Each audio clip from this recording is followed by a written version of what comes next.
as we celebrate another glorious afternoon here in Gaia together. And we feel the energy of the earth, the energy of the air blowing through us, hearing the energy of the water, the bird life, all of the bounty of Gaia.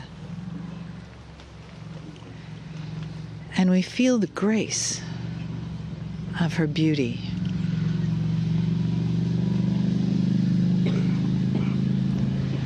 And we know we are blessed. So take a breath into that blessing. Let it fill you. Feel yourself as a vessel of Gaia's energy. And be filled up from the bottom to the top. Let her be one with you as we have come from the earth, from the dirt of the earth, the crystals of the earth. And in this sacred place, we give thanks for our connection. We give thanks for the grace that brought us here together. And to hear the messages and the wisdom from Cryon.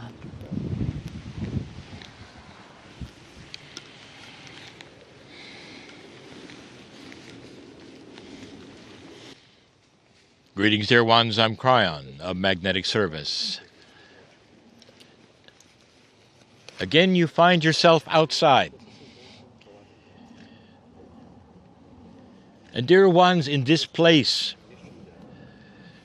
where you have gathered, and the energy around this place is like so many other places on the planet, in a time of lower energy, in a time of kings and wars and battles and unspeakable things. This is not the only place where these things have happened. It is earthwide. And wherever you go, you'll find this. In some places, you'll find it as slavery. In some places, it's called something else, where the ones in power will abuse the ones who are not. And in this new energy, in this consciousness today, old souls who might have actually been there are today rewriting the history with a new consciousness and new thought and new ideas. Those who are capturing the preciousness of life. Those who are alert to how the land responds to you and you to it. Dear ones, I've given metaphors in the past about buildings and your life. I want to take just a moment right now, not too long, to give you another metaphor, a similar one that we've given in the past. For you look at castles today. In other lands, you've looked at temples, but castles are a bit different. Let's metaphorize this. If you had to build your own personal castle, and it was esoteric, it was not physical, but it represented your life. Let me give you some hints on the foundation, the walls, and the roof, the ceiling. What would be your foundation? Something that would remain. Something that would be a free choice, but would remain. For the castle you build, dear ones, in your life, for your life, is a free choice castle. What would be the foundation, the thing that would not move, the thing that would support everything else in your life? And you would have to say, well, it is what I believe. And perhaps it would be the preciousness of actual divinity in you. God in you would be the foundation of your existence, of your castle, the place where you would live in all of your waking hours, metaphorically. And let's say that it was this foundation, this beautiful belief.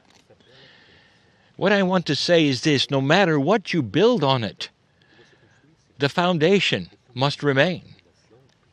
Belief is not something that necessarily then changes or goes to something else or is the belief de jour. It must be that which is grounded, for everything you build on it depends upon the foundation. No matter what, if you build your castle on shaky foundation, it will tumble from you. It will go into ruins if you then shift around a belief to a belief. And so you must be certain of the God inside, the divinity. And you must say to yourself, this is my permanent belief because it is right for me. And if you don't have that, dear ones, don't build your castle yet. Free choice means that you can look around until you find the foundation material to use. But let us say you settle on it. It is the belief for life. When you start building the walls are, those things are actionable. That means the actions you have which are compassion. What you do in life, how you believe, how you treat others, these are your walls. Because this is what people see. The people do not see the foundation. That is private, and that's for you. That's stability. But what they do see are the walls. Let the walls represent how you live. Let the walls represent what others see that is precious about you or good about you. Let the walls be you and not a facade of you. Let them be who you are. And when you get the walls the way you want them, the who you are part, you're ready to build the top of the structure, that which many call the roof. And this will be supported by your actions and will shelter you for the rest of your life. Let us build the roof out of compassion and love. The highest energies, you might say, that exist today, right where they belong, on top. And be aware of this, that if the walls are not strong, if your compassionate action is not strong, the building will collapse. No amount of compassion and love will survive if your actions speak another truth. This is the temple. This is the castle for the old soul, for the light worker. And there will be a time, dear ones, in history, after you're gone, where you become an ancestor. And those will look at your castle and say, this was good. And they will emulate you. Mother, father, sister, brother, let the children look at the castle you build and emulate it for the rest of their lives as well. This is the light worker's legacy. And so it is.